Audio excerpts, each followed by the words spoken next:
Salut à tous et bienvenue dans ce nouveau numéro de À l'affiche. C'est l'histoire d'un dentiste devenu phénomène de librairie. Son premier roman, L'immeuble Yacoubian, traduit dans une vingtaine de langues, s'est vendu à plusieurs centaines de milliers d'exemplaires. Ses œuvres ont été adaptées sur scène comme au cinéma. Par son écriture réaliste et humaniste, il capture comme personne toute la richesse de la société égyptienne et s'engage pour la démocratie dans son pays. J'ai le plaisir de recevoir aujourd'hui l'auteur Ala El Aswany, que je vais tout de suite retrouver.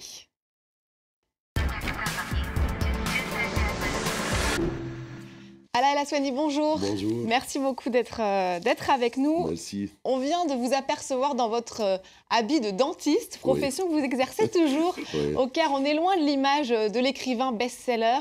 En quoi ces deux activités sont complémentaires pour vous? Je ne vois pas qu'ils sont vraiment deux activités parce qu'il s'agit toujours des gens, vous voyez. Alors, moi, je pense que la médecine, généralement, et la littérature sont deux aspects d'un seul métier. Il s'agit de la souffrance humaine. Hein. Un médecin il essaye de comprendre la douleur humaine pour la guérir. Et un écrivain, il essaye de comprendre la douleur humaine pour la décrire. Pour la décrire. Et vous faites les deux très bien. Oui. En tout cas, je peux témoigner pour les livres. Ça fait plus de 10 ans. Plus de 10 ans se sont écoulés depuis la parution de L'immeuble Yacoubian. Qu'est-ce que ce livre a changé pour vous?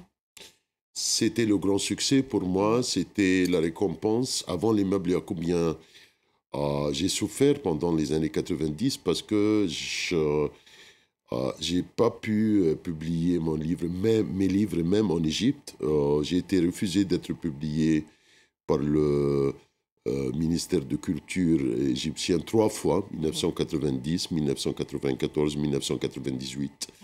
Alors, la première vraiment rencontre avec mes lecteurs était L'immeuble Yacoubian qui est devenu vraiment un phénomène. Ouais, et les lecteurs vous l'ont bien. Maintenant, je suis traduit en 34 langues, en 100 pays. Que ce que je disais, Oui, 100 pays. J'ai eu 17 prix littéraires. Et je trouve vraiment que c'est le succès. J'ai beaucoup travaillé. Peut-être je mérite ce succès, mais ce qui est sûr que j'ai resté fidèle à la littérature. Alors justement, vous êtes de retour donc avec Automobile Club d'Égypte qui se situe à la fin des années 40. L'Égypte est alors sous tutelle britannique. Abdelaziz, notable ruiné de Haute-Égypte, n'a d'autre choix que de s'exiler au Caire pour s'engager comme serviteur dans le prestigieux Automobile Club d'Égypte. De là commence l'histoire et le lecteur suit les destins croisés d'une flopée de personnages. Alors justement, Ala El Aswany, pourquoi avoir fait de cet Automobile Club d'Égypte le centre de votre livre? Mon père était écrivain et avocat en Égypte et il était l'avocat de l'Automobile Club. Alors il m'a amené quand j'étais petit, on parle de la fin des années 60. Il m'a amené avec lui au bureau à l'Automobile Club et je voyais je rencontrais les serviteurs et tous les serviteurs à l'époque avaient travaillé avec le roi. Alors il me racontait toujours des histoires. Je pense que j'ai gardé ces histoires pendant des années. À un moment donné, Vous avez eu besoin de les mettre dans ce livre. Tout à fait. Alors, sous couvert de raconter cette Égypte coloniale des années 40, comme d'habitude, vous en dites beaucoup sur l'Égypte d'aujourd'hui et aussi sur la société arabe dans son ensemble. Oui, parce que c'est le challenge de la littérature. Vous voyez, la littérature doit être toujours, à mon avis, capable de poser des questions humaines, même s'il s'agit de notre époque. Moi, je pense que les questions posées dans ce roman, malgré le fait que c'est un roman qui se passe pendant les années 40, mais ce sont les mêmes questions presque posées par la Révolution aujourd'hui. On sent évidemment, il y a ce vent de révolte contre le roi. Vous faites presque un parallèle. Le choix entre la sécurité et la liberté, la relation entre l'Occident et l'Égypte. Est-ce qu'on a vraiment les mêmes droits que les Occidentaux? Beaucoup de questions. Tout ça est encore dans l'Égypte d'aujourd'hui. Justement, vous avez été un fer de lance de la révolution de la place Tahrir. Est-ce que vous diriez que vous êtes un écrivain engagé, c'est sûr, mais est-ce que vous êtes un écrivain politique? Non, je suis romancier, mais je pense que le terme écrivain engagé, un peu, c'est un terme qui est un peu dangereux parce que, non, je pense que l'écriture est engagée. C'est pas moi. C'est que l'écriture, la littérature, c'est une défense des valeurs humaines. Vous écrivez parce que vous êtes en train de défendre la liberté, la démocratie, les droits de l'homme. Alors, quand il y a 20 millions de personnes dans les rues qui demandent la liberté, un écrivain ne peut pas vraiment se séparer de la foule. Ça va bien au-delà finalement de questions purement politiques. Alors justement, on va se rendre en Égypte, dans votre pays, où pour la première fois, un film traite ouvertement de l'homosexualité, un sujet tabou dans ce pays, encore très conservateur, baptisé Secret de famille. Le long métrage, pourtant loin d'être une histoire d'amour ou un appel à la tolérance, fait polémique. Regardez ce reportage de nos correspondants lors de la première du film au Caire. أنا عايز إجابة واحدة بس. أنا اتخلقت كده وهفضل كده طول عمري خلاص؟ ولا أنا ممكن أتغير؟ C'est l'histoire de Marwan, un Égyptien de 17 ans qui souffre de son homosexualité. Dans une société qui le rejette, il cherche de l'aide auprès de psychologues. 15 acteurs ont refusé ce rôle, de peur d'être rejetés par leur famille ou d'être étiquetés pour le reste de leur carrière. Mohamed Maran a donc pris un certain risque en acceptant. Vous êtes au courant du sentiment qu'ont les gens en Égypte et au Moyen-Orient vis-à-vis des gays. Donc j'avais un peu peur à cause de ça, mais quand j'ai lu le script, il était vraiment excellent. Dans le film, ni scène de sexe, ni même un simple baiser entre deux hommes. Pourtant, la censure égyptienne a ordonné la suppression de nombreux passages. Le réalisateur a fait appel de la décision. Le comité de censure a réduit le nombre de changements de 13 à seulement 2 changements mineurs qui, selon moi, n'ont pas eu d'impact sur le film. Donc nous les avons acceptés sans compromettre l'histoire. Dans la scène la plus explicite, on voit Marwan au lit, aux côtés de son professeur d'anglais dont il tombe amoureux.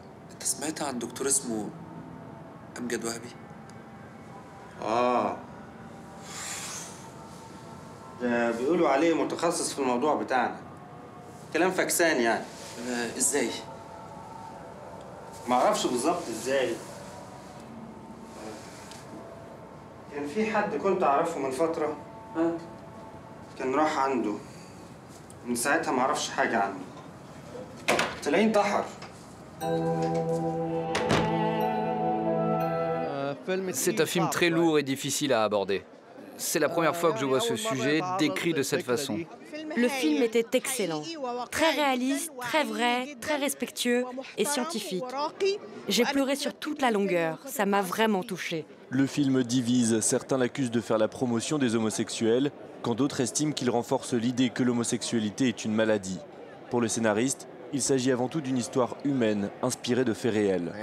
Je pense que nous ne serons jamais une société saine si nous continuons à nier l'existence de certains problèmes ou de certaines choses que nous rejetons. Et j'espère qu'après Family Secrets, il y aura d'autres films qui briseront d'autres tabous et changeront nos façons de penser. Le débat est en tout cas lancé, car le film est déjà diffusé dans plus de 20 salles à travers le pays. Ala El Aswani, on voit bien là le poids des traditions, notamment religieuses. On est 3 ans après la chute d'Hosni Moubarak. Les militaires sont revenus sur le devant de la scène. Quel bilan est-ce que vous tirez de ces 3 années un peu chaotiques, hein?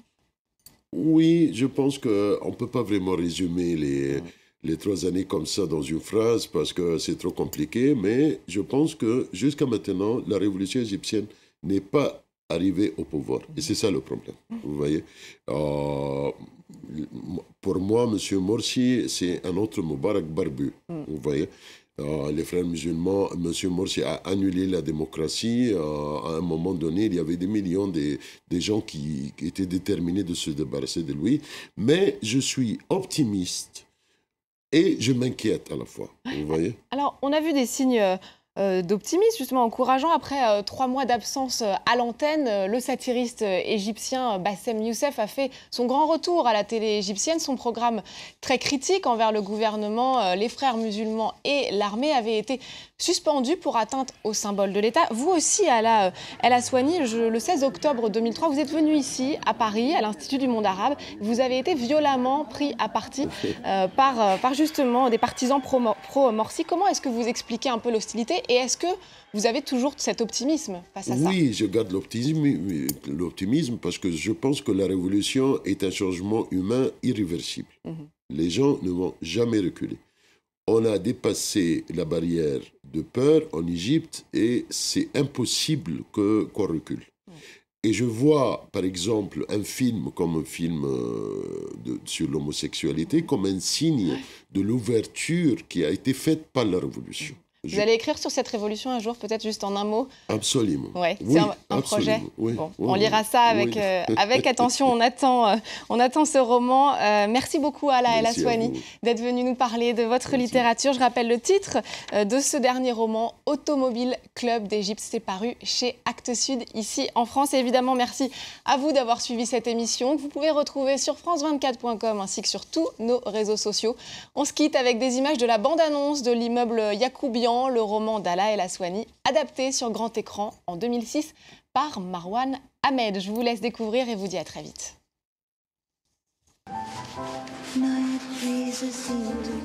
دخلت الثانوية العامة يا طبعا؟ أيوه. ناوي على كلية إيه؟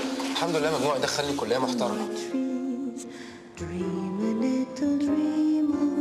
وخدمة أهل المنطقة اللي فيها شغلي وقلت أرشح نفسي في إيدك نقرا الفاتحة.